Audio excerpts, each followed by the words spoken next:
ठीक दोपहर मिलती छाया, वहाँ थोड़ा सा रुक जाना। वृक्ष पुराना, तना है बड़ा, दाढ़ी लंबी लिए वह है खड़ा। बताओ बच्चों, इस पहेली में क्या बताया गया है? तो बच्चों, इस पहेली में पेड़ के बारे में बताया गया है। आप चित्र को ध्यान से देखिए। एक बड़ा पेड़ है। उस बड़े पेड़ के नीचे कुछ लोग खड़े हैं। क्यों खड़े हैं? क्योंकि बाहर तेज़ धूप है। धूप से बचने के लिए लोग पेड़ की छाया के नीचे खड़े हुए हैं। तो बच्चों, आज हम परिसर 1 के पार्ट 2 सजियों के परस्पर संबंध की जानकारी प्राप्त करेंगे। बच्चों, इन चित्रों को आप ध्यान से देखिए। इन चित्रों में क्या बताया गया है?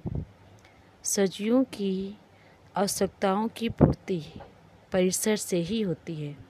मनुष्य की मूलभूत आवश्यकता क्या क्या है, आप चित्र में देखकर बता सकते हैं। आवास दिखाई दे रहा है, भोजन, पानी, वस्त्र। तो ये जो सजीव की मुख्य आवश्यकता है, भोजन, पानी, हवा, वस्त्र और आवास, और इन आवश्यकताओं की पूर्ति हमें परिसर से ही होती है। परिसर द्वारा ही इन आवश्यकताओं की पूर्ति हर मनुष्य को होती है। आगे हम देखते हैं। अब मैं तुम्हें यहाँ पर एक प्रयोग बताऊंगी।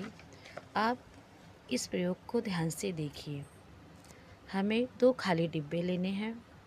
दोनों डिब्बों को नंबर डाल देना है।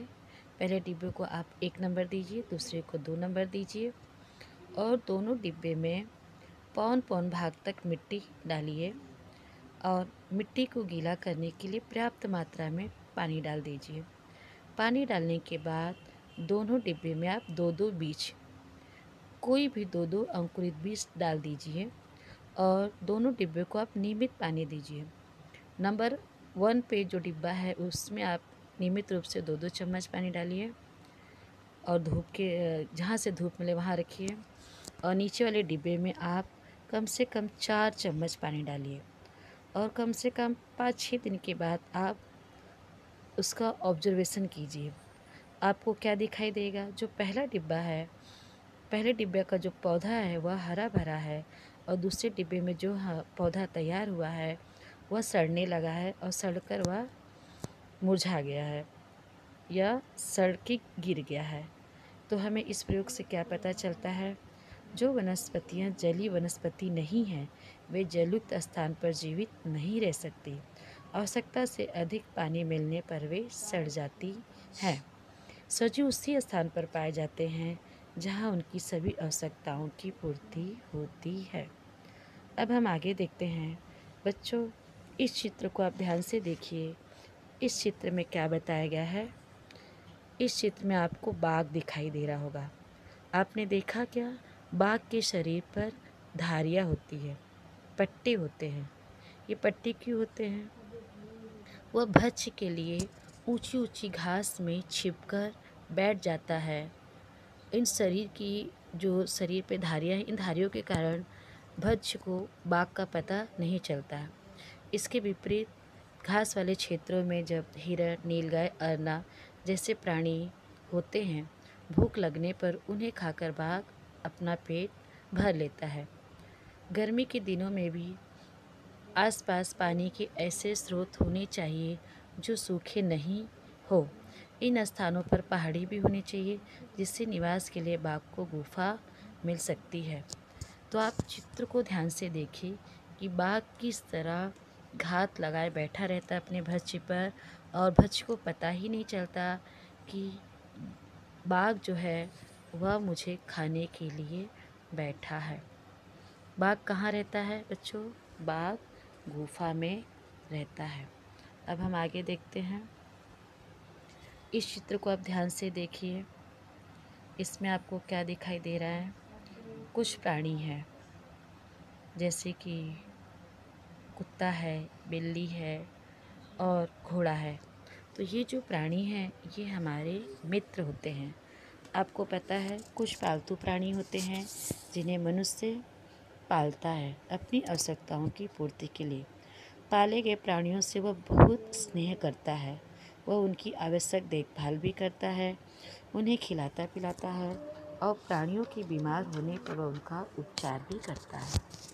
तो बच्चों, ये प्राणी जो हैं हमारे लिए कई तरह से उपयोगी होते हैं, जैसे कि दूध, दही, मांस, अंडे आदि खाद्य पदार्थ हमें प्राणियों से ही मिलते हैं। कुछ प्राणी मनुष्य के लिए बोझ ढोने और बैलगाड़ी खींचने के लिए उपयोगी होते हैं, तो कुछ प्राणी खेत की जुताई बुवाई के काम में आते हैं। कुत्ता जो है वह हमारे घर की रखवाली करता है और भेड़ से तुम्हें पता है ऊन मिलता है। हम प्राणियों से जैसा बर्ताव करेंगे प्राणी हमारे साथ वैसा ही बर्ताव करते हैं। अगर हम प्राणियों से प्यार करते हैं तो प्राणी भी हमें उसका प्रतिशत देते हैं। आगे देखते हैं। इस तरह बच्चों, प्राणी क्या है? प्राणी हमारे मित्र हैं। इस चित्र को ध्यान से देखिए। इसमें आपको एक पेड़ दिखाई दे रहा है। पेड़ के ऊपर कुछ बंदर बैठे हैं, पक्षी बैठे हैं और गिलहरी भी बैठी है। यहाँ पर प्रश्न यह है कि वृक्षवासी किसे कहते हैं? तो जो प्राणी पेड़ पर रहते हैं या अपने पूरे जीवन में अधिक से अधिक समय पेड़ों पर ही व्यतीत करते हैं, ऐसे प्राणियों को वृक्षवासी प्राणी कहते हैं। ये प्राणी ऊंचाई पर रहने के कारण शत्रुओं से अपनी रक्षा आसानी से कर लेते हैं। इसके अलावा पेड़ों पर लगे हुए फलों को खाकर वे अपना पेट भरते हैं। इसीलिए उन्हें वृक्षवासी या वृक्षारोही प्राणी कहते हैं। वे जिन पेड़ों के सहारे जीवित रहते हैं, अनजाने में वे उन पेड़ों की सहायता भी करते हैं, क्योंकि जो वृक्षवासी प्राणी हैं जब यहाँ वहाँ घूमते हैं, फलतः उनकी विष्ठा के माध्यम से पेड़ के फलों के बीज पूरे परिसर में फैल जाते हैं। इसके कारण नवीन स्थानों पर पेड़ों की उगने में सहायता मिलती है। कुछ ऐसे पक्षी भी हैं जो घोंसले बनाने के लिए पेड़ों का ही उपयोग करते हैं। अब हम आगे देखते हैं। आप इस चित्र को ध्यान से देखिए। इस चित्र में आपको भैंस की पीठ पर बगुला बैठा हुआ दिखाई दे रहा है। आपको पता है भैंस की पीठ पर बगुला क्यों बैठता है? वह जो है कीटकों को खाने के लिए भैंस की पीठ पर बैठता है।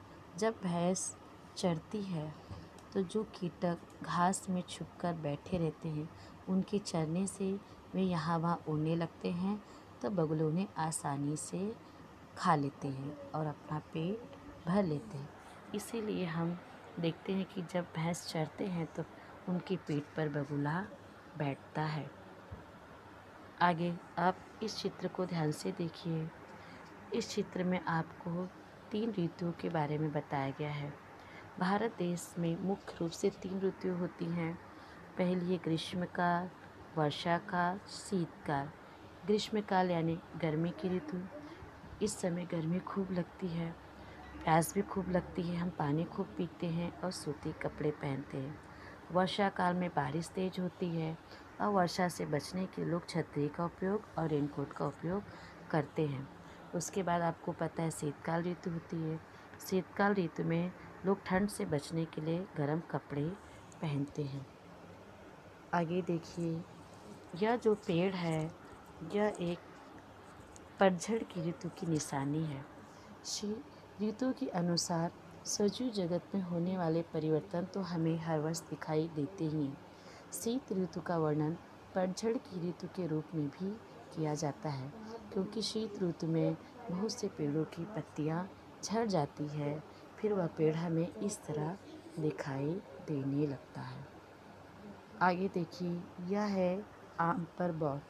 अब आम पर बौर किसे कहते हैं? शीतकाल का प्रारंभ होते ही आमों में फूल आने लगते हैं, उन्हें ही हम आम का बौर कहते हैं।